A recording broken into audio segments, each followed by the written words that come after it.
Sinabayan ng protesta ang anibersaryo ng martial law ngayong araw. Tinapatan naman yan ng Marcos loyalists na ibinida ang magandang epekto raw ng batas militar. Nasa frontline ng balita yan si Faith Del Mundo.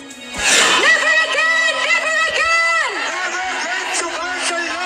Nagmarcha mula Liwasang Bonifacio Pamenjola ang iba't ibang grupo sa ika-51 anibersaryo ng deklarasyon ng martial law.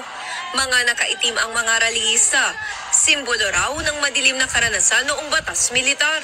Hindi raw totoong golden age ang panahon ni dating Pangulong Ferdinand Marcos Sr. Mahalaga na makintal sa isip ng mga kabataan, lalo na sa kanila, na hindi nakaranas ng martial law, na masama ang martial law. Hindi ito masaya. Ang martial law ay larawan ng pagkabaon sa utang ng Pilipinas.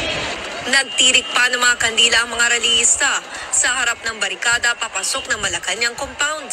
Nabantay sarado naman ng mga pulis. May ilang militanteng grupo ring nagtipon-tipon sa bantayog ng mga bayani sa Quezon City. Kabilang sa mga nakiisa si Jimmy Regalario, isa sa mga unang naging biktima ng batas militar noong September 21, 1972. Sa edad na 75, sariwa pa raw sa kanyang alaala kung paano siya pinahirapan noon ng mga sundalo. Nakahiga ka, nakadanggel yung ulo mo sa isang parang tabla na mahaba. At habang nakadanggel yung ulo mo, binatakpan ng mabahong basahan yung mukha mo. At unti-unting binubuhusan ng tubig. At hanggang sa lumabas yung dugo niya, mga suntok sampal lang ang inabot mo.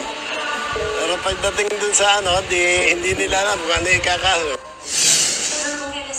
Sa gitna ng mga nagprotesta kontra martial law, nagtipon naman sa ancestral house ng pamilya Marcos sa San Juan ang ilang Marcos loyalists.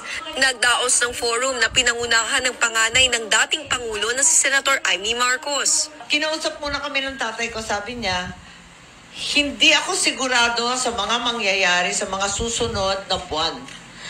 Nasa peligro tayo, ang ating pamilya, at ang buong bansang Pilipinas. Ayoko na kayong isipin. Kailangan ko magdesisyon. Nagsalita rin ng mga retired general na pawang mga aktibong sundalo pa lang noon.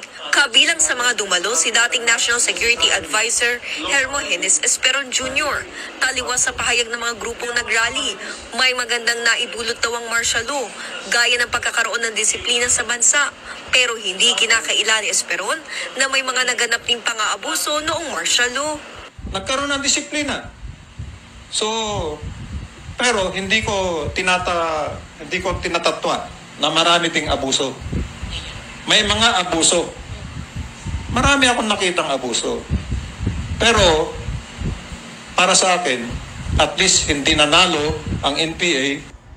Ayon sa Amnesty International, hindi bababa sa 50,000 ang inaresto at ikinulong noong panahon ng martial law. Sa bilang na ito, higit 11,000 ang tinorture, habang higit 2,000 ang pinatay at nawawala. Nagbabalita mula sa... Eto mga Lods ang ikinapagtataka ko, bakit patuloy pa rin nilang sinisigaw yung never again to martial law? Magma-martial law ba? Diba? Anong never again? Diba? Kumbaga, alam nyo, yung katangahan nyo, wag nyo nang dalhin 2023 na. Anong never again? Diba? Bakit magma-martial law? Diba? Paulit-ulit na lang yan. Kada magwelga sila, never again, never again. Ang sabihin nyo, never again to Dilawan, yun. Diba? The fact na nanalo si President BBM, another Marcos, malaking kahulugan yon na talagang sinusuportahan ng mga Pinoy ever since, ang mga Marcos and si Apo Lakay. Dito natin makikita na nadala lang ang mga Pilipino sa black propaganda at mga sinasabi ng mga Dilawan. Kasi, di ba, the truth will prevail talaga. Ngayon, tingnan nyo. And ang daming testimonies gaano kaganda ang martial law, na may magandang naidulot ang martial law. Di ba, naging disiplinado ang tao, naging safe ang tao. Actually, di ba, yung mga karahasan na nangyari, di ba, Kumbaga, hindi lang naman okay ang martial law sa mga taong matigas ang ulo. 'Di ba? Sa mga taong rebelde, sa mga taong hindi susunod. Pero if law-abiding citizen ka naman, hindi ka mapapahamak. 'Di ba? Actually, mas maganda nga yung martial law, 'di ba? Curfew. 'Di ba? Nakatuon yung militar sa kalsada to protect us. 'Di ba? And binabaliko nyo ang storya. Nakita ko yung video, no, na kung saan sinabi ni Apo Lakay. 'Di ba? Yun yung sinabi niya, disperse the people without shooting them. So meaning si Apo Lakay mismo, no, ang nagdeklara at nagsabi na dapat walang masaktan at walang mapahama kasi at the time, 'di ba? At the time ang gulo na, no? Ang gulo ng mga rebelde, mga dilawan, mga makakaliwang grupo, huwelga dito, huwelga doon. And of course, what do you expect na gagawin ng isang presidente, 'di ba? Sa isang bansa na nagkakagulo?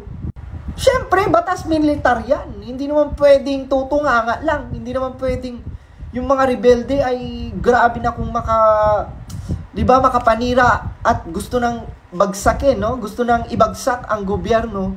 Alangan namang tutunganga lang ang presidente. Kaya naniniwala talaga ako, mga lords, na tama lang na nag-declare ng martial law dati.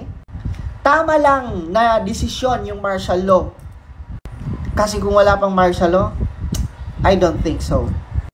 Nakalusot ngayon mga dilawan, di ba? Yung mga Aquino ngayong namahala. Anong nangyari sa Pilipinas? May solid na proyekto ba ang ginawa ng mga dilawan na hanggang ngayon napapakinabangan ng mga tao? Wale. Yan, di ba? Kaya tandaan nyo, mga lords, too much democracy is dangerous. Kaya nga, pansinin nyo ngayon, di ba? Pati mga kabataan na may brainwash na sa kung ano-anong pinagsasasabi ng mga dilawan. Ay, nako, buti na lang talaga na gising na ang majority of the Filipino at hindi na kayang utuin ng mga dilawan.